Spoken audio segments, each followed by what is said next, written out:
গাইবান্ধার দুর্গম চরে সেনাবাহিনীর নির্বাচনী মহড়া অনুষ্ঠিত। তথ্যচিত্রে আনোয়ার হোসেন, স্টাফ রিপোর্টার, গাইবান্ধা।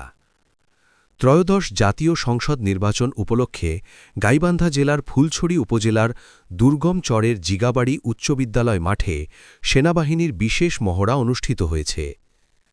আজ বৃহস্পতিবার দুপুর ১টার দিকে ৬৬ পদাতিক ডিভিশন রংপুর সেনানিবাসের জিওসি মেজর জেনারেল কামরুল হাসানের দিক নির্দেশনায় এই বিশেষ মহড়ার আয়োজন করা হয়।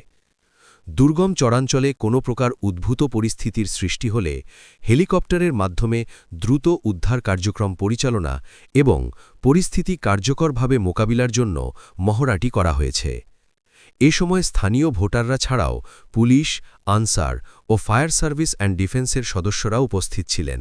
জোরপূর্বক আমাকে ভোট দিতে হবে, এরকম করলে আমাদেরকে অবশ্যই জানাবেন। আমাদের এখানে সাব ক্যাম্প আছে, আপনাদেরকে আমরা অবশ্যই সহায়তার জন্য 24 ঘন্টা প্রস্তুত আছি।